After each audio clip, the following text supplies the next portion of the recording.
कि 20 साल का एक्टर है, ये है वो है। आप 21 साल के थे, मिथुन शायद 20 साल के थे, आतिफ भी 20 के आसपास के थे। मैं 22 का था, मिथुन 20 साल का था, वो 19 साल का था। आतिफ तो 22 19 20 19 और इमरान हाशमी 24। इमरान 24। आप लोगों को लगा था कि यार ये इतना फट जाएगा? मतलब लोग सैयारा की बातें कर रहे हैं, मैं मोहित सूरी को वहां से देख रहा हूं। जब मुझे पता लगा कि नरेश जी को गाने दिया गया, फिर उन्होंने कहा यार मैं काफी पुराना हूं, बच्चे को जाने दो। मोहित कह रहे हैं कि मुझे म्यूजिक डायरेक्टर नहीं मिल रहे थे। जहर वो कल्ट बनी बैठी, हम सब ने बड़ी वाइब ली है, वो लम्हे बातें। इमरान बड़े एक्टर बने, आप बड़े प्रोड्यूसर बने, मिथुन लेजेंडरी म्यूजिक डायरेक्टर बने हैं, everyone is, Sayeed Quadri sir. How you see this journey? और उस टाइम मतलब अब जब पीछे मुड़ के आप देखते हो। देखिए उस टाइम ज़्यादा इजी था, बिकॉज जैसे आपका नेचुरल रिएक्शन होता था ना वो टाइम पे, आप उस वक्त वो ऑडियंस का ही मेंबर थे, आप फिल्म मेकर बने नहीं थे। तो आपका जो नेचुरल रिएक्शन, जब मैंने वो गाना सुना था तो मुझे लगा था ये बहुत बड़ा गाना है, ये क्या अच्छा गाना, मेरे को वापस सुनना है, मेरे को वापस। मुझे उस टाइम वो होता था ना कि अगर आपको किसी चीज़ को, क्योंकि कैसेट और सीडी का कल्चर होता था उस time, if you wanted to possess something, own it, a copy of it means वो गाना अच्छा है, ताकि आप जब भी चाहो सुन सकते हो। और मुझे वो बहुत, I wanted to own it. तो I think that was those, उस टाइम ज़्यादा ईजियर था सर, टू बी ऑनेस्ट। आज थोड़ा, आज आप सोचते हो कि is it as good as तुम्ही हो, is it as good as Saiyaara. आप ऐसे ऐसे बकवास क्वेश्चंस आपके दिमाग में लेके आते हो। मैं हालांकि वो ट्राई करता नहीं हूँ, बट कहीं ना कहीं म्यूजिक डायरेक्टर को आप जितना भी कह लो कि भाई भूल जाओ क्या आपने पहले किया है, मुझे कोई इंटरेस्ट नहीं, मुझे हिट गाना चाहिए, ना चार्ट बस्टर चाहिए, मुझे बस अच्छा गाना दे जो इस सिचुएशन के लिए करेक्ट है। बट इस दुनिया में जितने भी म्यूजिक लवर है वो कहते हैं यार इमरान हाशमी के गाने ऐसे हैं कि प्लेलिस्ट में चला दो, नेक्स्ट करने की जरूरत नहीं है जी। आप जो भी आ रहा है वो अच्छा ही होगा। जी। आतिफ असलम कल्ट है, अरिजीत सिंह कल्ट है, जो नहीं जानते उन्हें बता दो कि सब मोहित से ही शुरू हुए हैं। जी। और आपने म्यूजिक कुछ नहीं सीखा है। बिल्कुल नहीं सीखा। फिर ये सब कैसे हो गया कि अरिजीत आपकी खोज है, आतिफ आपकी खोज है, इंडिया में इमरान हाशमी की हम बात कर ले? क्योंकि मुझे लगता है मुझे वो हमेशा खोज रहती है एक नए सिंगर, एक नए आवाज़ की। वो खोज जब तक आपके जिंदा है ना, आपको मिलते जाएगा। अगर आप खोजोगे नहीं, you will not find the answers. लोग अक्सर क्या लगता है कि मुझे आंसर मिल नहीं रहा है, आप खोज रहे हो। मैंने कितने सिंगर्स को चेक किया होगा, टेस्ट किया होगा, मैं काफ़ी बार फेल भी हुआ हूँ। मैं आपको वही नाम पता है जो सक्सेसफुल हुए हैं, आपको वो नाम याद नहीं जो सक्सेसफुल नहीं हुए। और जो सक्सेसफुल भी हुए हैं वो उनमें कई ऐसे जो आप ही के साथ रह के फिर रह गए। Exactly. फिर मुझे समझ नहीं आता कि इतना, जैसे मलंग आई थी, वेद का गाना मुझे इतना फ्रेश म्यूजिक लगा, मुझे लगा फाइनली किसी ने कुछ नया ट्राई किया। एग्जैक्टली। पर वेद वाज सुपर्ब फॉर मलंग। जो पिक्चर का जो एक मिजाज था, वो टाइटल था, वो सुन के ऐसा लगा था कि गाना इस पिक्चर के लिए बना था। मैं वो पिक्चर लिख रहा था, वो गाना जिंदगी के लिए भी बना था। एग्जैक्टली। मैं जिंदगी में पहली बार गोवा और इधर उस गाने को सुन के गया, मैं बैरागी साहब। फिर और मेरे आज भी, मैं कभी भी समंदर किनारे कोई रील बनाता हूँ तो गाना मलंग ही लगता है। नहीं तो that's the power of music. That is the power of music. क्योंकि जिस पे सैयारा बनी है, I think music has the power to take you back. गाने वैसे बनाओ कि आपको वो एक मोमेंट के पास वापस ले जाए, एक चेहरे को याद दिलाए, एक वो आंसू, वो दोस्त, वो पहला प्यार, वो पहली बारिश, या वो क्या may be a parent, may be a best friend.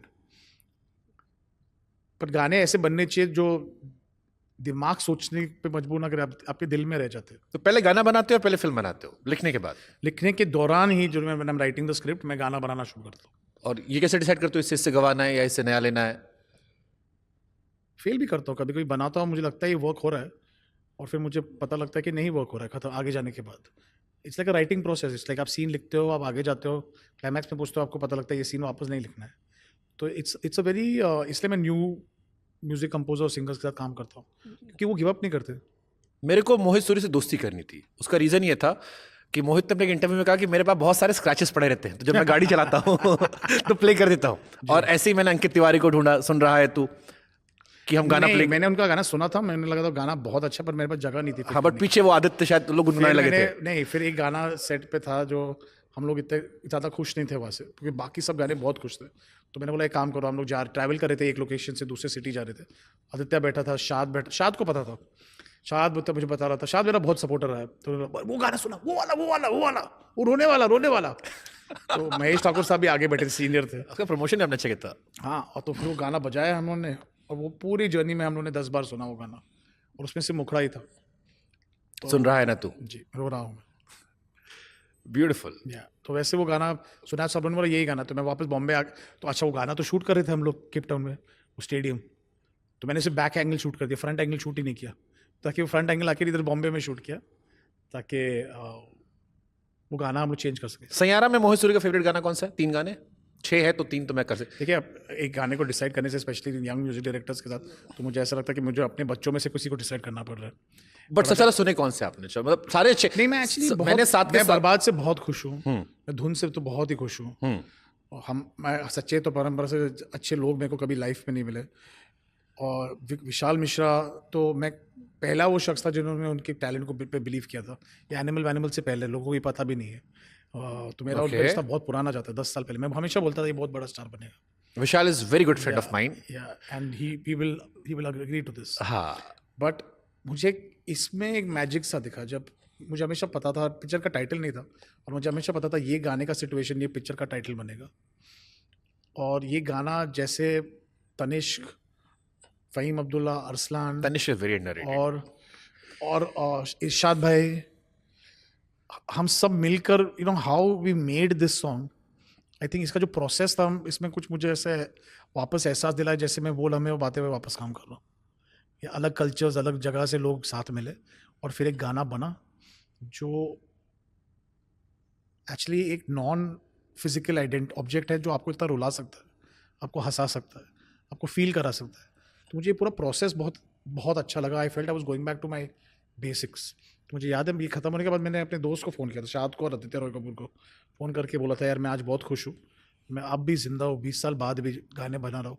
अच्छा, मेरे को सबसे चीज़ ये लगती है, अभी मैं लास्ट इंटरव्यू में कह रहा था कि मोहित सूरी को जिसकी कास्टिंग में थोड़ा डाउट होने लगता है कि ये थोड़ा अजीबोगरीब इंसान है, वो उसके साथ कल्ट निकलती है। आदित्य रॉय कपूर वाला इंटरव्यू सुन रहा था मैं कि वो, एक तो मेरे को जानना चप्पल पे सॉक्स पहने कौन आता है, वो भी ऑडिशन पे ना, एग्जैक्ट सोचो, चप्पल, सॉक्स, शॉर्ट्स, और सॉक्स ऐसे भी नहीं, इधर तक ऊपर तक, शर्ट ऊपर से बटन ऐसे खुली हुई और शॉर्ट्स पहन के आया था, और फिर हीरो कुर्सी बनने। पे घूमते रहना। और वो है मेरा दोस्त आदित्य रॉय कपूर, वो है ही ऐसा। और ऐसे ही आपने आहान को कहा कि ये बिल्कुल मेरे को टिकटॉकर छपरी वाला लड़का लग रहा था। नहीं, मुझे नहीं लग रहा था, इनफैक्ट जब वो आया था बहुत अच्छा स्वीट लड़का हाँ, लगा। ये 2 इंटरव्यूज हैं। मैंने कहा भी कि एक जहां आपने कहा है कि बहुत स्वीट इनोसेंट है, वो बैड बॉय नहीं लग रहा, फिर एक जगह का आपने कहा ये फुल टिकटॉकर था। उस वक्त मैंने देखा नहीं था वो सब, उसके ऑडिशंस। एक्चुअली आपको स्टोरी नरेशन का ऑर्डर देखिए, वो इंपॉर्टेंट है। मुझे आदि सर ने बोला था, ये मैंने तुम्हारी स्क्रिप्ट पढ़ी, ये लड़का तुम्हारा कैरेक्टर है। तो मैं बोला ठीक है, मैं मिलता हूँ ऐसा कैरेक्टर को। और आया एकदम एक स्वीट इनोसेंट सा बॉय मेरे ऑफिस, वो भी बैंड्रा में। मेरे को लगा ये थोड़ी वो क्रिश कपूर का कैरेक्टर कर सकता है, जो चीख के चिल्ला के एक जर्नलिस्ट को मार रहा है और कह रहा है से द नेम। और वो एग्रेशन, वो एंगर, वो इसके अंदर है या नहीं है, क्योंकि वो इन्फ्यूज करना बहुत मुश्किल होता है। थोड़ा बहुत वो डिस्कवर करना ईजी होता है सर, वो इन्फ्यूज करना बहुत मुश्किल होता है। तो बोला नहीं वो वही है। फिर मुझे वो दिख नहीं रहा था। फिर मुझे जब थोड़ा वक्त उनके साथ बिताने पे, फिर मैं जब उनके साथ बाहर गया, और जब वो हम लोग पिक्चर के बारे में बात नहीं कर रहे थे, and he stop calling me sir and start calling me, मैंने कहा मुझे मोहित ही बोला, मेरे को ब्रो बोलने लगा। बट आई थिंक उसके बाद I realized, I found the Krrish in him. फिर शूटिंग के दौरान वो एक एक करके मुझे अपने पुराने वीडियोस दिखा रहा था जो उसने उतार दिए थे, और फिर मैंने उसका वो पूरा वो छपरी साइड देखा। तो मैंने बोला तू ये पिक्चर क्या कर रहा है इससे? हाँ। तो ही इज गॉट, मैं इसे ये कह रहा था कि I think there is a whole other dimension in him which people have not discovered. वो जैसे नाचता है, वो जैसे कॉमेडी करता है, वो जैसे मिमिक्री करता है, he is got a whole other side जो मैं इस पिक्चर में यूज नहीं कर पाया। बट आई थिंक ये भी एक सीख है ना।